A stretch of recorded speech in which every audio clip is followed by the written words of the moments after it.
this needs to be healed, resolved. What is still making its entrance is the emotional aspects of these little moments that our nervous system took a lot more seriously than our mind did.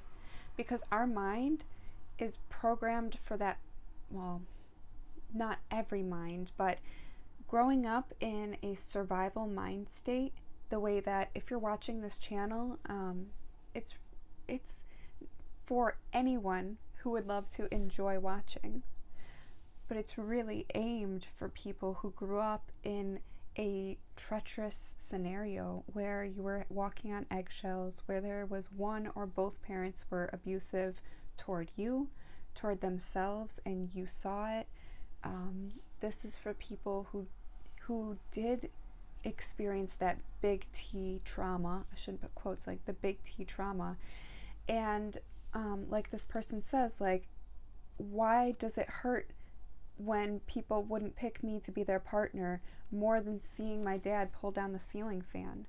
And it's because our mind says, like, okay, it makes sense that I'm upset seeing my dad pull down the ceiling fan, and when I told somebody that, their reaction validated the feeling inside me that that is not okay behavior, and that it is okay to have been scared by it. It's okay to have these reactions later from big noises. Like, it's made so okay and so safe that it doesn't hurt so bad, because our mind can convince us that something isn't that bad or that something is really, really awful.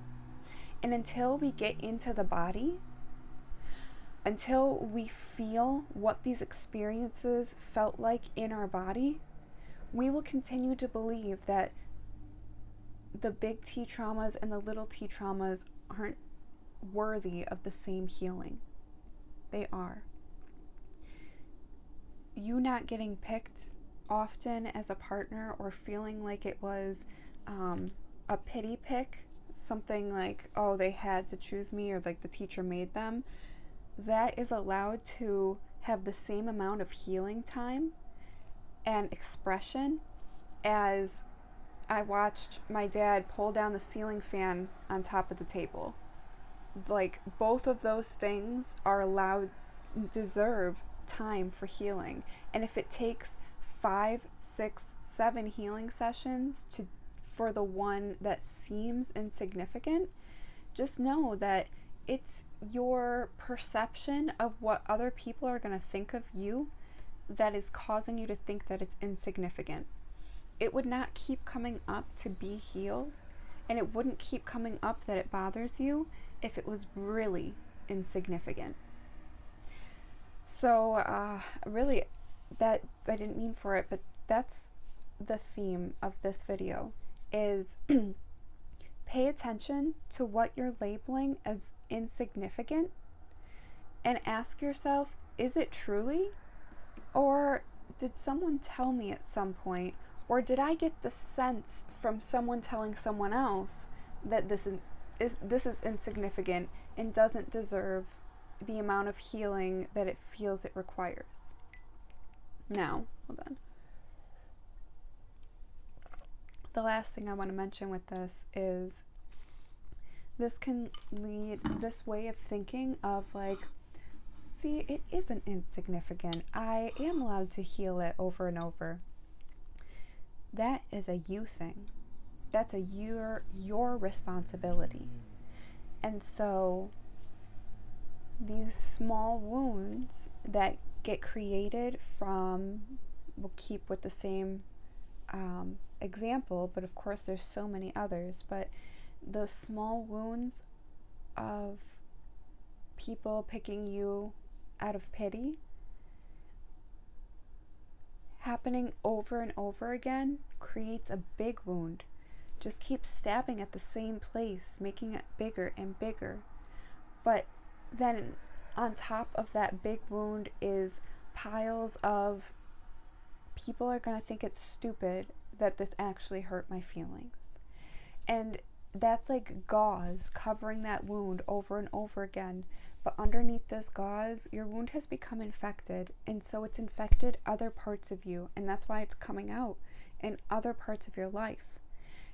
And that's why it's nobody's responsibility to remove the gauze and clean the wound and express what needs to be expressed and patch yourself up.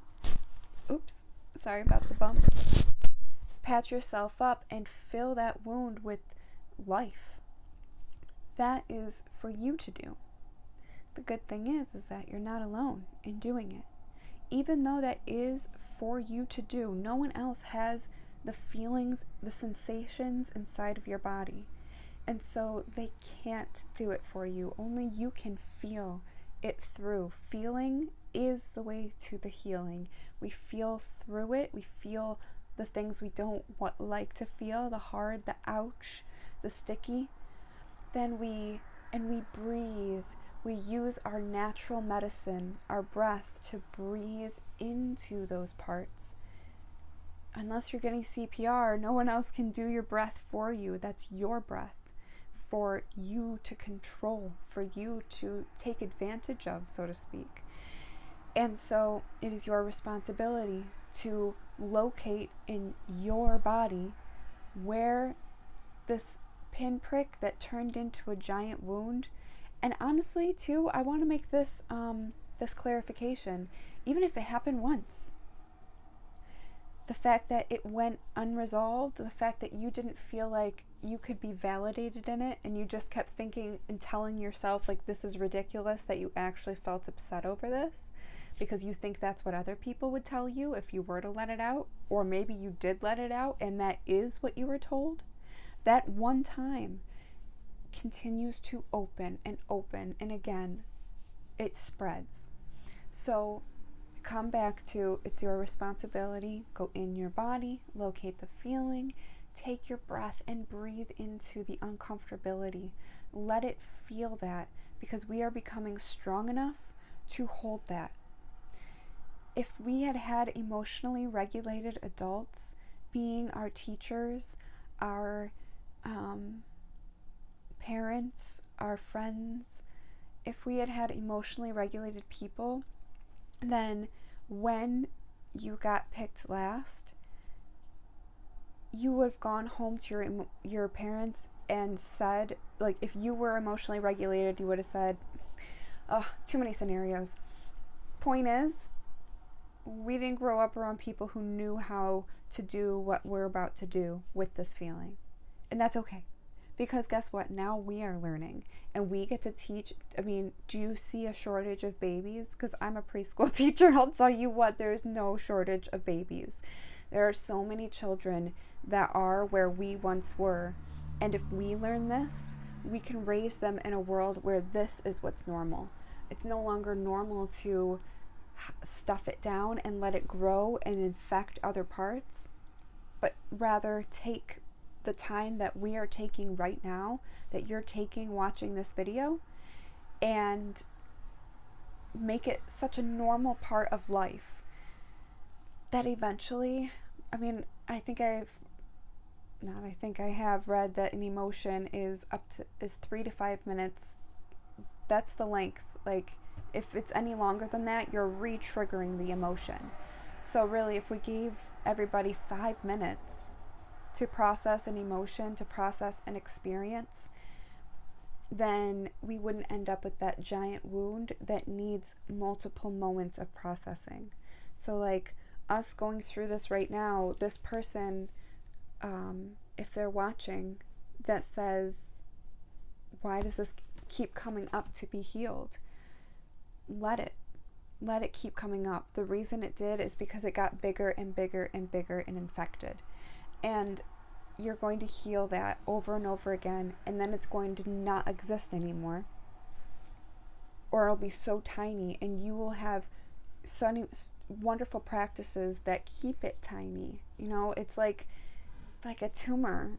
It's like Tony Robbins has been living with a tumor in the back of his head for 20 plus years because his way of being keeps it at the size and everything that it is meant to be, it actually fuels his energy.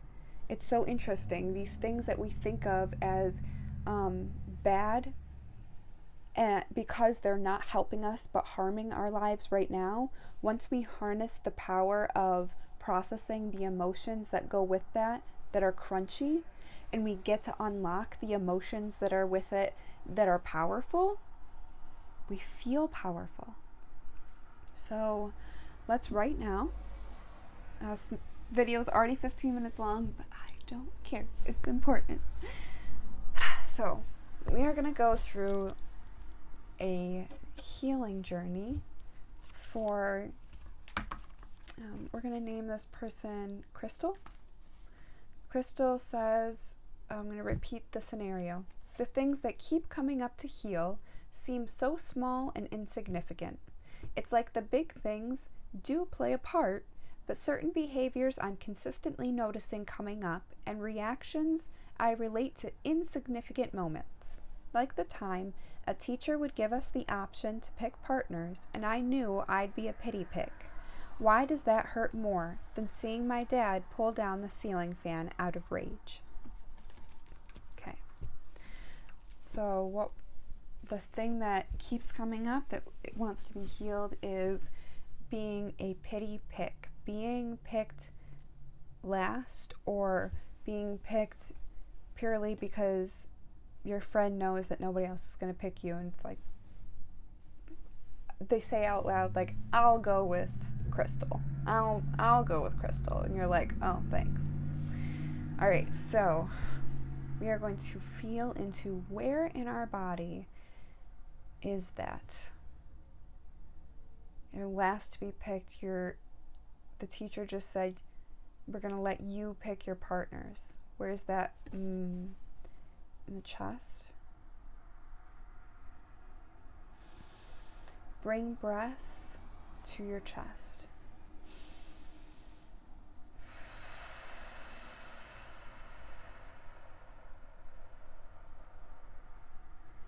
We're going to start with inhales that are on the shorter side, long exhales.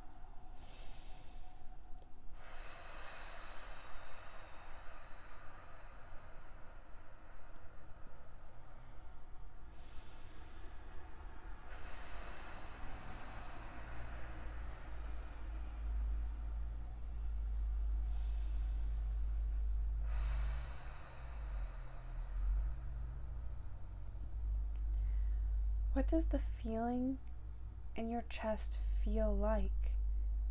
Is it tight? Is it hot or cold? It's hot, it's tight, it's constricting, it's hot and constricting. Let's breathe into that feeling. Don't have to stop feeling it. You are strong enough to hold that feeling. Breathe into it. But this time, let your breath go all the way down to your belly and back out.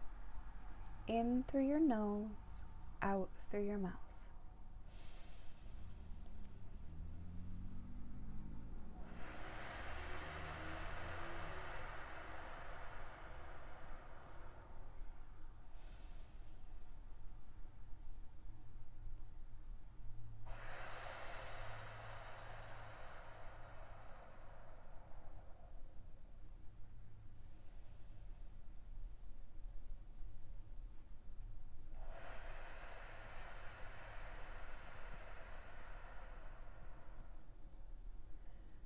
Now with every exhale, make a sound that feels that it could break up that tension and that heat into pieces or dust.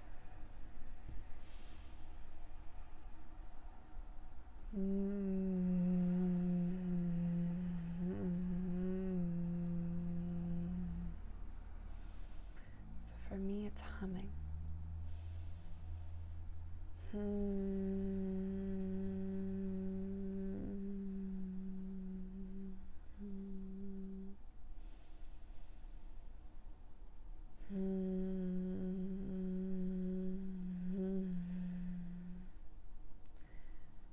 breathe how you feel comfortable, continuing to make that sound. Bringing your breath all the way down to your lower stomach. And when you're exhaling, make the sound. And this time add movement that feels it's releasing rejection from your body.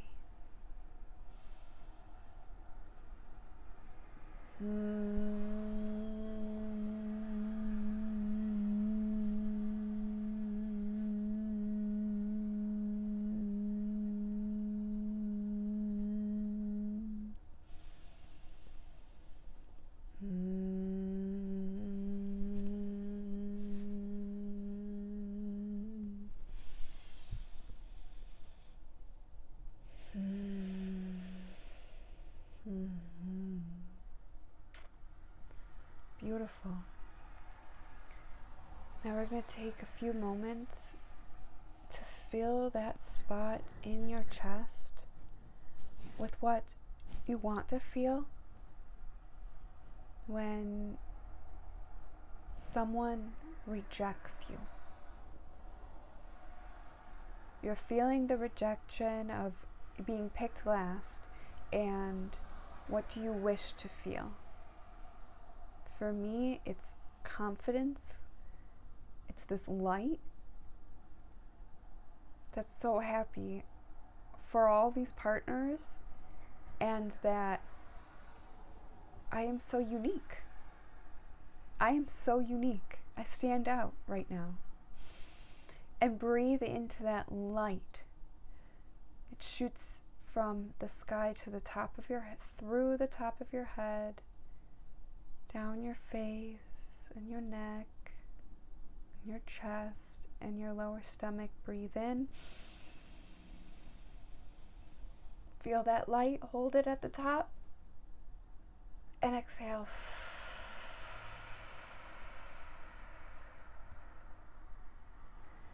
When you inhale, breathe in the light, the confidence of uniqueness that you want to feel. Breathe in. Hold that light. Exhale.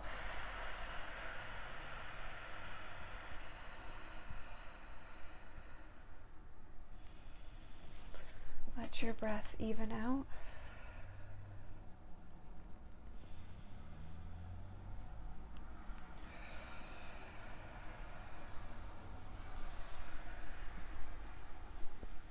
Thank you so much for joining me in this practice. If you followed along, if you are Crystal, I hope that this filled you and left you feeling more full, more whole, and understanding that you are whole enough and wise enough to continue to do this anytime this feeling arises. You are worthy of the time it takes to heal these wounds, no matter where they came from. I'm going to end that on this note. Have a wonderful evening or day.